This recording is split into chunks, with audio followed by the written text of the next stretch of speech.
mga sakit ng mga lalaki. Ito, 10 mga sakit at 10 mga senyales kailangan bantayan natin. Kasi itong mga sakit na to, mas common sa mga lalaki. Iba po ang sakit ng mga lalaki, iba ang common sakit ng mga babae. Bakit ganito? Siyempre, lalaki, iba ang bisyo, di ba? Lalaki, mas naninigarilyo, mas umiinom ng alak, di ba? Ang lalaki, mas matigas ang ulo. Ayaw magpa-check up, di ba? Walang check-up, mas stress sila, mas exposed sila sa environment, di ba? Mas nagtatrabaho sila sa labas ng bahay, so kaya iba yung mga sakit nila. Tingnan po natin, 10 sakit at mga senyales na babantayan. Number 1, unahin ko na yung importante, erectile dysfunction. Okay? Ang lalaki kasi, pag tumatanda, humihina na sa pagtatalik. Kasi nga bumababa ang testosterone, low testosterone level. Actually, pagdating ng edad 30, bumababa na testosterone. 30, 40, 50, 60, pababa yung testosterone, humihina ang sex drive. Okay?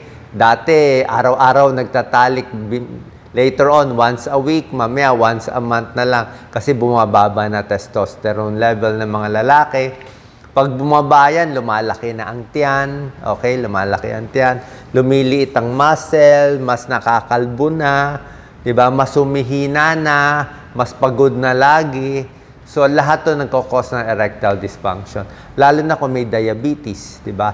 So, dapat wag magpapataba, check ang blood sugar, tuloy-tuloy lang exercise para malabanan itong pagbaba ng testosterone. Number 2, problem ng kalalakihan, problema sa pag-ihi. Diba? Ang mga lalaki, tingnan nyo, pagdating ng edad 45 to 50, lumalaki na ang prostate. So, lalaki lang may prostate. Pag lumaki yung prostate, benign prostatic hypertrophy, nagbabara yan sa daanan ng ihi. Kaya pag bata pa yung lalaki, lakas ng ihi, di ba? Pwede nga mga bata, pataasan ng ihi. Pero pag nagkakaedad na, mas mahina na yung ihi. Tawag pa dyan, dribbling. O, parang papatak-patak na lang, patulo-tulo yung ihi. Tapos minsan, nakaihi na, parang may natitira palagi. Kailangan may second urination ka pa. Ihi ka na, hintay ka ng 30 seconds to 1 minute, ihi ka pa ulit para lang maubos. Diba? Tapos sa madaling araw, gigising ka, iihi ka ng maraming beses. Kasi nga, yung pantog natin, mas lumiliit din yung capacity. Dati, kaya ng pantog natin, 500 ml na ipon ng ihi. Pero pag may edad na, mga 200 ml na, punong-puno na. Paano hindi na ganun ka-flexible yung pantog natin? So yan, lumalaki ang prostate. Bukod dito, takot din tayo sa prostate cancer. Pag tumatanda, tumataas din risk for prostate cancer. Para hindi lumaki ang prostate, iwas sa matataba, pork and beef fat, bawas sa karne, gatas, konting bawas din, not so sure, pero may pag-aaral, pag sobrang gatas, hindi rin maganda. Yung mga sili, maaanghang, hindi rin maganda kung may prostate problem. At merong mga gamot na pampaliit sa prostate. So pag lumalaki ng prostate, may problema na, punta na tayo sa urologist. May gamot ibibigay para medyo gumanda ulit daloy ng pag-ihi. Ultrasound of the prostate para malaman kung lumalaki yung prostate. Number 3, problem ng mga kalalakihan. Okay? Sakit sa puso, heart attack, more lalaki tinatamaan. High blood, a little more lalaki.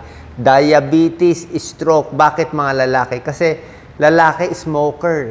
Lakas manigarilyo, hindi nagpapa-check up, di ba? Dinadamdam lahat ng mga problema, kaya mas na-heart attack, biglaan na lang, di ba? Walang check up eh. At least yung babae may makaramdam konti, magpapa-check up na. So, heart attack, common yan. High blood, common din. Pareho lalaki, babae, pero mas marami konti. Kaya kung may mga chest pain issues, diabetes, kailangan maayos ng maaga with exercise and healthier diet. Number 4, problem ng mga lalaki, problema sa tiyan. Okay, maraming masakit ang tiyan, kung ano-ano naramdaman, pagbabago sa dumi, minsan may dugo ang dumi. Kung problema lang sa tiyan, pwede natin sabihin ulcer or hyperacidity, sobrang stress, hindi nakakain maigi, acidic, okay lang yan, nagagamot. Pero minsan yung sakit ng tiyan, maraming lalaki tinatamaan ng cancer. Kasi nga, hindi nagpapacheck up. Colon cancer, common yan sa lalaki din.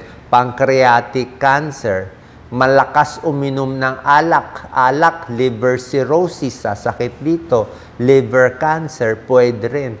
So, pag lalaki, masakit ang tiyan, mag-iisip pa tayo ng mga ibang mga sakit. Okay? So, pag mayroong problema sa tiyan, pa-check tayo sa doktor or healthier habits. Kasi nga, malakas kumain, alcoholic pa, baka mabutas pa yung sikmura, di ba? Kaya maraming digestive issues ang lalaki. Number 5, ubo, plema, problema sa baga, common din sa lalaki. Bakit? Mas maraming Pilipino ang naninigarilyo. Okay, mga lalaki, maraming naninigarilyo. Babae, mas konti naninigarilyo. Kaya, lung cancer, emphysema, hirap huminga, common din sa lalaki. Lalaki din madalas magtrabaho, expose ka sa pollution, di ba? Sa mga kotse, sa mga motor, kaya yung baga nasisira. Baka jeepney driver, tricycle driver, lahat yan. Nagbabike lagi. So, pag expose ang baga, more emphysema, pwedeng pulmonya, pwedeng lung cancer, tuberculosis, sakit din sa baga. Okay? So, yan po. Cough and lung issues. Babantayan ng baga natin. Number 6 din sa mga lalaki, nagbabago ang timbang. Basically, yung biglang pumapayat ang binabantayan natin. Tulad ng sinabi ko kanina, kung biglang pumayat ang lalaki o babae, pero pag ang lalaki pumayat ng 10 pounds, di ba? Ba't namamayat? Di ba? So, mag-iisip ka na. Kasi maraming cancer ang walang sintomas. Usually, colon cancer, hindi mo mararamdaman yan unless malaking-malaki yung bukol. Pancreatic cancer, hindi rin mararamdaman. O prostate cancer, minsan hindi rin nararamdaman. Lung cancer, wala ka rin mararamdaman sa una. So, ang daming liver cancer, wala ka rin mararamdaman sa una. Pag na-discover, malaki na. So, makikita mo lang, dahil may lumalaking bukol, papayat ng papayat yung pasyente. So, pag may nagsabi sa'yo na mamayat, ayaw pa magpa-check up yung mga lalaki. So, general check up pag may weight loss. Okay? Pag nakita nyo tatay nyo o kapatid yung lalaki na namamayat, pa-check agad. Number 7, problem ng kalalakihan, changes in mood and mental health issues. Okay? Parehong pwede magkaroon ng mental health issue, lalaki at babae. Pero ang lalaki kasi, kadalasan, mas tinatago yung emotion nila, di ba? Hindi nang kukwento, mas hindi umiiyak, hindi naglalabas ng problema. Di ba? Mga macho, dinadaan na lang sa inom, sa tulog, sa galit, di ba? Ano ngayon mangyayari? Palaaway, sobrang galit, sobrang stress, biglang nalulungkot, mainitin ng ulo, naglalayas na lang, ay depression na yon. Diba? Tsaka nakita natin sa pag-aaral, itong mga self-harm, delikado. Alam niyo man, self-harm, pag sinasaktan ng sarili, hindi po maganda yan. Pag ang lalaki gumawa niyan, mas delikado. Diba? Mas serious, mas biglang pwedeng mangyari. Kaya kung moody ang lalaki, may pinoproblema, siyempre pag yung walang pera, diba? May burden sa lalaki, siya dapat kumikita ng pera, magse-self-pity siya, maawa sa sarili kung ano maisip. Diba? Baka ano pang violenting gawin habang nakainom ng alak. Mamaya pati droga din, higher use din sa mga lalaki. Diba? Number 8, so number 7, mood. Mood changes, importante. Number 8, masakit ang joints. Lalaki, babae, sasakit ang joints. Pero lalaki kasi, siyempre, construction worker, tatrabaho, ginagamit ng kamay, carpal tunnel yan. Gumagamit ng motor, di ba? Carpal tunnel yan. Kakabuhat, sasakit ang likod, di ba? Mga lalaki din yan. Hindi lang joint pains, accident, Mga lalaki, marami nababalian, nahuhulog, natatama, nabubunggo yung ulo, na maraming mga accidents and joint pains na kukuha ang mga kalalakihan. Bukod sa osteoarthritis. Number 9, kailangan bantayan din sa mga lalaki, ito lalaki at babae, skin changes. Kung merong nunal na lumalabas bigla, na nangingitim, lumalaki yung nunal o may mga bukol, mga lalaki kasi exposed sa araw. Kasi pag yung araw, minsan sobrang araw, skin cancer din yan. Tsaka mga lalaki, minsan hindi pinapansin, baka may bukol dito, may bukol dito, di ba? At yung mga sa bukol, pati sa testis or itlog ng lalaki, sa balls ng lalaki, kinakapa. Kung ang babae, pinapa-breast exam natin, di ba, ang mga babae. Lalaki, meron ding breast cancer sa lalaki kasi mas konti. Maliit kasi ang breast ng lalaki.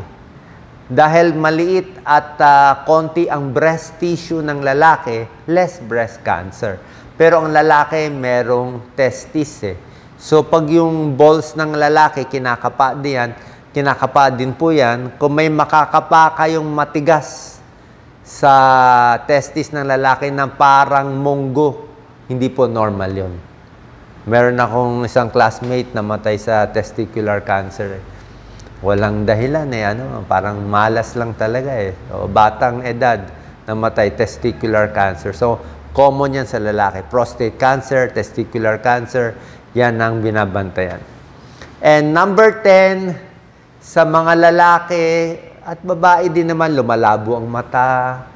Diba? Common yan. Cataract, exposed sa araw. Mumihina pandinig sa lakas ng mga mechanical o exposed sa maiingay na sound. Mas nabibingi, mas di nakakita, mas may problema sa balance ang lalaki, at very prone sa accidents. Tulad na sinabi ko. Lalaki, syempre, taga-akyat ng bubong, taga-karga, taga-repair sa bahay. Baka mahulog, maaksidente, mabalian. Very common sa lalaki yan. Pero titingnan nyo yung balance issues, mamaya stroke pala. Diba? Mamaya nabulol pala siya, ibang usapan. Ang lalaki, prone din sa stroke. Bakit na po prone sa stroke? Smoking causes stroke. Alcohol causes stroke. High blood nagkakos ng stroke. So nakita nyo, mas maraming sakit actually mga lalaki. Kaya sa buong mundo, pati sa Pilipinas, ang lalaki, 4 years to 5 years earlier namamatay ang lalaki kumpara sa babae. So kung ang life expectancy, ang babae parang 74 years old. Ang lalaki, 69 years old lang. Yun yung average lifespan. Maiksi lang lifespan sa Pilipinas kumpara sa ibang bansa. Pero on the average, mas maiksi pa rin yung buhay ng mga lalaki dahil dito. Paano gagawin natin? Sa mga misis na nakikinig o sa mga babae nakikinig, i-check up nyo yung partner nyo, parents nyo, yung mga kamag-anak nyo, mga lalaki. Kasi pag may ganitong sintomas, samahan nyo, pilitin nyo magkonsulta, magpa-laboratory test para mahuli natin. Basic check-up, blood pressure, blood sugar, konting x-ray, okay lang naman yan para makita natin kung may problema. Saan po nakatulong to? At hopefully nakaligtas tayo ng ilang buhay ng mga kalalakihan. God bless po.